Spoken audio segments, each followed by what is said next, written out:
ہمارے لیے لازم ہے کہ ہم اپنے گناہوں کا احساس کریں، اور ہم میں سے ہر شخص کو یہ تسلیم کرنا پڑے گا، یہ ماننا پڑے گا کہ گناہ ہم میں سے ہر شخص سے ہوتا ہے، خطا ہر شخص سے ہوتی ہے۔ یہ ایک بہت خطرناک رجحان ہے کہ شیطان نے بعض لوگوں کے دماغوں کے اندر ڈال دیا ہے کہ ہم 5 وقت کی نماز تو پڑھتے ہی ہیں، نوافل بھی کبھی کبھی پڑھ لیتے ہیں، اشراق یا تہجد وغیرہ، قرآن مقدس کی ہم تلاوت کر لیتے ہیں، روزے وغیرہ بھی رکھ لیتے ہیں، اور رمضان میں اعتکاف میں بھی بیٹھ جاتے ہیں، یا ہم عمرہ بھی کرتے ہیں، ہم نے حج بھی کیا ہے، تو نیکی تو ہم کر ہی رہے ہیں دن رات۔ گناہ ہم سے کہاں ہوتا ہے، یا گناہ کہاں ہم سے اتنا آسان ہے ہو جانا، نیکیوں کی تو ہم جھڑی لگائے دے رہے ہیں۔ یہ فکر، یہ خیال اگر شیطان کسی کے دماغوں میں ڈالنے میں کامیاب ہو گیا، وہیں سے ہماری بربادی کی شروعات ہو سکتی ہے، وہیں سے ہم اللہ کے عذاب کی طرف بڑھنا شروع ہو جائیں گے، وہیں سے ہم ہلاکت کی طرف اپنے قدم کو بڑھا دیں گے۔ یہ خیال کسی لمحہ اپنے دماغ میں نہ لے رہے۔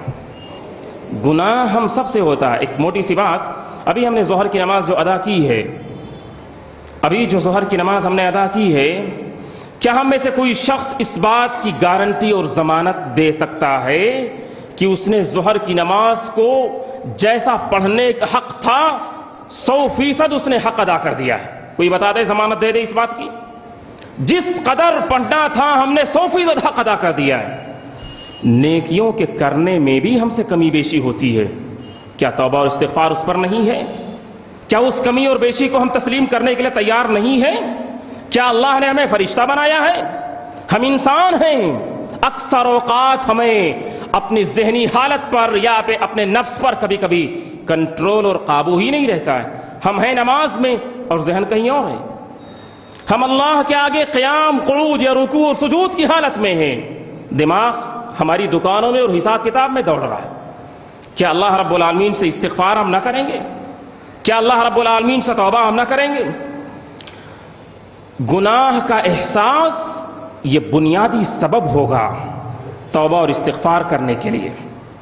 ہمیں بہت گہرائی کے ساتھ سوچنا ہوگا کہ ہمارے اوپر اللہ رب العالمین کے جو حقوق ہیں ہم نے کتنے ادا کیے ہیں، ہم نے کس حد تک انہیں ادا کیا ہے، جو اور دوسرے لوگوں کے حقوق ہیں انہیں کتنا ادا کر رہے ہیں اور کتنا ادا کرنا چاہیے تھا۔